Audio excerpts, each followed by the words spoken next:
और इस बीच एक बड़ी खबर रायपुर से आ रही है, जहां पैरासीटामोल दवा की खेप में गुणवत्ता की कमी पाई गई है। इसके बाद CGMSCL ने कंपनी को नोटिस जारी कर चेतावनी दी है। खेप को फौरन वापस करने और नई खेप पहुंचाने के निर्देश दिए गए हैं। महासमुंद की 9M इंडिया लिमिटेड ने ये बैच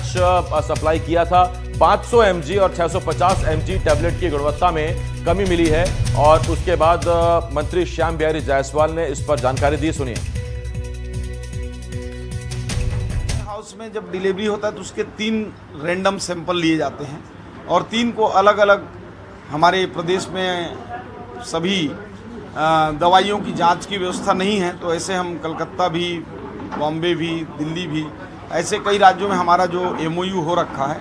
ऐसे लेबों पर डिपार्टमेंट भेजती है और जब ओके रिपोर्ट आ जाता है फिर हम उसको नीचे तक डिस्ट्रीब्यूट करते हैं। इसके बाद भी कहीं कोई शिकायत आती है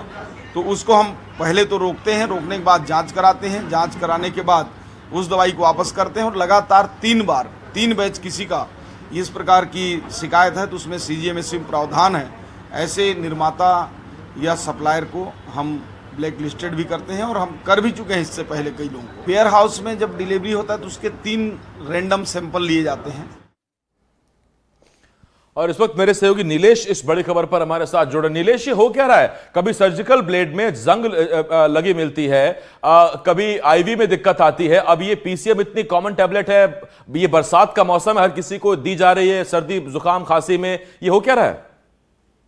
बिल्कुल, देखिए पिछले लगभग 6 महीने से देखा जा रहा है छत्तीसगढ़ में कि अलग अलग दवाइयां जो कि आम सामान्य बीमारियों में उपयोग होती हैं और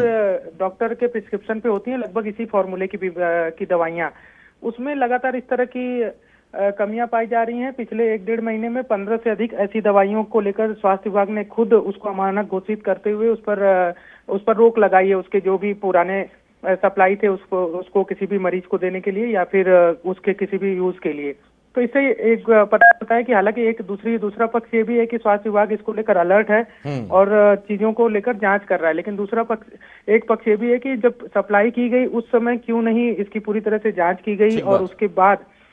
चूंकि क्या कितने लोगों को ये दवाइयां दे दी जा चुकी हैं, इसका कोई आंकड़ा आएगा, इसकी कोई जांच होगी, ये भी बड़ा सवाल है। क्योंकि हमने देखा है कि कई बार सर्दी बुखार की बीमारियों के चक्कर में कोई अस्पताल जाता है और दूसरी अन्य बीमारियां लेकर लौट आता है, तो उसके पीछे कहीं न कहीं बड़ा कारण ये भी होता है कि जो दवाइयां दी गई वो उस तरह से काम नहीं की जो उनको जैसे करना चाहिए था, और इसके पीछे यही कारण है कि अमानक दवाइयों की सप्लाई होती है। ठीक, तो स्वास्थ्य मंत्री के बयान के बाद एक सवाल मेरे मन में ये उठ रहा है कि दवाइयों को टेस्टिंग के लिए कोलकाता बाकी शहरों में भेजने की बजाय क्या अब ये जरूरी नहीं है कि ऐसी एक टेस्टिंग लैब, सक्षम लैब छत्तीसगढ़ में हो, किसी भी जिले में हो, लेकिन छत्तीसगढ़ में हो, ताकि हम अपने लोगों को दवाइयां देने से पहले उनकी यही टेस्टिंग कर सकें, फास्ट नतीजे आए, फास्ट टेस्ट हो पाए? बिल्कुल, इसकी मांग लगातार की जा रही है और जो एसोसिएशन हैं इससे जुड़े वो भी स्वास्थ्य मंत्री से मुलाकात किए थे और इस बात को लेकर कहा गया था, क्योंकि सप्लाई की, देखिए दवाइयों की सप्लाई का जो सबसे बड़ा केंद्र है छत्तीसगढ़ में वो एक तरह से आसाम है,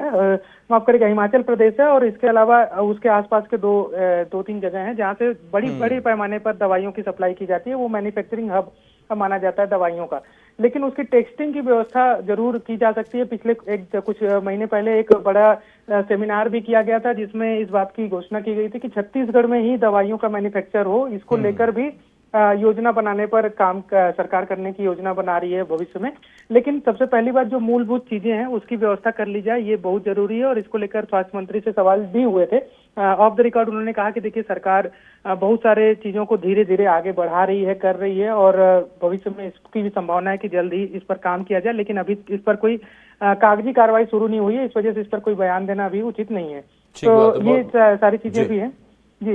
बहुत धन्यवाद आपको नीलेश, इस तमाम जानकारी के लिए। नीलेश मेरे सहयोगी इस वक्त इस बड़ी खबर पर हमारे साथ जुड़े हुए थे, तो ये चिंता की बात है और इस पर अब ये देखना होगा कि आगे क्या कितनी जल्दी लैब छत्तीसगढ़ को अपनी मिलती है।